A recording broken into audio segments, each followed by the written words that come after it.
Assalamualaikum warahmatullahi wabarakatuh. Kami dari kelompok 2 yang beranggotakan Randy Ardiansyah dengan NIM 0306232129, Muhammad Fahri 0306232141, Badrun Nafiza 0306232134, Muhammad Hafiz Alfiandi 0306233209, Putri Nabila 0306232143.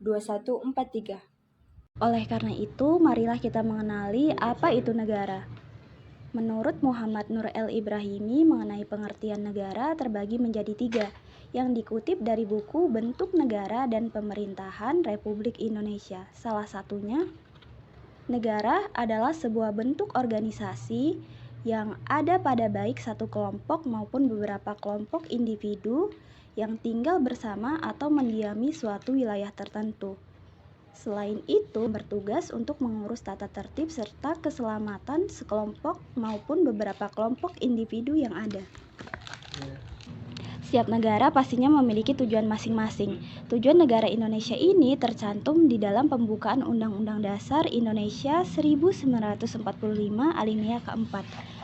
Dari pernyataan yang terdapat pada pembukaan Undang-Undang 1945 alinea keempat, bisa dipahami bahwa tujuan Pancasila yang juga merupakan tujuan Indonesia sendiri adalah membentuk suatu pemerintah negara Indonesia yang melindungi segenap bangsa Indonesia dan seluruh tumpah darah Indonesia, memajukan kesejahteraan umum, mencerdaskan kehidupan bangsa, ikut melaksanakan ketertiban dunia yang berdasarkan kemerdekaan, perdamaian abadi, dan keadilan sosial. Pentingnya Pancasila sebagai dasar negara. Insinyur Soekarno dalam pidatonya pada hari terakhir sidang pertama BPUPKI tanggal 1 Juni 1945 yang isinya untuk menjadikan Pancasila sebagai dasar negara, falsafah negara, atau filosofi Gromslek bagi negara Indonesia merdeka. Usulan tersebut ternyata dapat diterima oleh seluruh anggota sidang. Sejak saat itu, Pancasila sebagai dasar negara yang mempunyai kedudukan sebagai berikut. 1.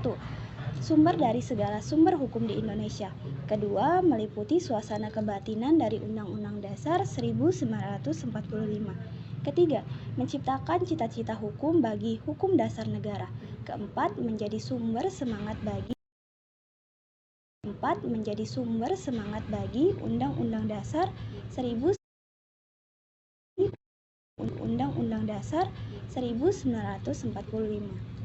Langsung saja kita masuk ke dalam intisari nilai dalam Pancasila. Sila yang pertama, yaitu percaya akan adanya Tuhan Yang Maha Esa serta menjalankan perintah dan menjauhi larangannya sesuai dengan kepercayaan masing-masing. Yang kedua, saling menghormati pemeluk agama lain. Yang ketiga, memiliki toleransi antar umat beragama. Yang keempat, tidak memaksakan kehendak antar umat beragama. Yang kelima, tidak mencemooh atau mengejek kepercayaan orang lain. Untuk sila yang kedua, yaitu mengakui dan memperlakukan manusia sesuai dengan harkat dan martabatnya sebagai makhluk Tuhan Yang Maha Esa. Mengakui persamaan derajat, persamaan hak, dan kewajiban asasi setiap manusia tanpa membeda-bedakan suku, keturunan, agama, kepercayaan, jenis kelamin, kedudukan sosial, warna kulit, dan sebagainya. Lalu mengembangkan sikap saling mencintai sesama manusia, mengembangkan sikap saling tenggang rasa dan tepas selera, mengembangkan sikap tidak semena-mena terhadap orang lain, menjunjung tinggi nilai-nilai kemanusiaan, gemar melakukan kegiatan kemanusiaan, berani membela kebenaran dan keadilan, serta bangsa Indonesia merasa dirinya sebagai bagian dari seluruh umat manusia, mengembangkan sikap hormat, menghormati, dan bekerja sama dengan bangsa lain.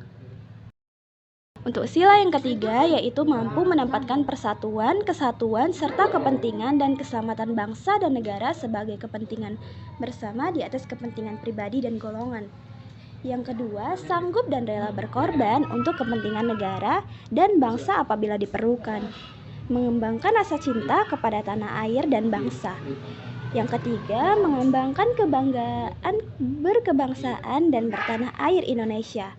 Memelihara ketertiban dunia yang berdasarkan kemerdekaan, perdamaian abadi, dan keadilan sosial. Yang kelima, mengembangkan persatuan Indonesia atas dasar Bhinneka Tunggal Ika dan memajukan pergaulan demi persatuan dan kesatuan bangsa. Untuk sila yang keempat, yaitu sebagai warga negara dan warga masyarakat, setiap manusia punya kedudukan, hak, dan kewajiban yang sama. Tidak boleh memaksakan kehendak kepada orang lain, mengutamakan musyawarah dalam mengambil keputusan untuk kepentingan bersama. Musyawarah untuk mencapai mufakat diikuti oleh semangat kekeluargaan, menghormati dan menjunjung tinggi setiap keputusan yang dicapai sebagai hasil musyawarah, dengan itikat baik dan rasa tanggung jawab menerima dan melaksanakan hasil keputusan musyawarah. Di dalam musyawarah diutamakan kepentingan bersama di atas kepentingan pribadi dan golongan. Musyawarah dilakukan dengan akal sehat dan sesuai dengan hati yang luhur. Keputusan yang diambil harus dapat dipertanggungjawabkan secara moral kepada Tuhan Yang Maha Esa. Keputusan yang diambil harus dapat dipertanggungjawabkan secara moral kepada Tuhan Yang Maha Esa, menjunjung tinggi harkat dan martabat manusia, nilai-nilai kebenaran dan keadilan, mengutamakan persatuan dan kesatuan demi kepentingan bersama, memberikan kepercayaan kepada wakil-wakil yang dipercaya untuk melaksanakan permusyawaratan, mendengarkan dan menghargai saran atau kritik dari orang lain. Sila yang terakhir, yaitu sila kelima, yaitu untuk menjunjung tinggi keadilan sosial di kehidupan bermasyarakat, khususnya dalam bidang ekonomi, politik, pendidikan, dan seterusnya. Yang kedua, menjunjung tinggi semangat kekeluargaan dan gotong royong. Yang ketiga, menghormati hak dan kewajiban orang lain. Yang keempat, menghargai hasil karya orang lain. Yang kelima, menjunjung tinggi sikap saling membantu dan tolong-menolong. Baiklah teman-teman, cukup sekian yang dapat kami sampaikan. Syukron ala ihtimamikum. Wassalamualaikum warahmatullahi wabarakatuh.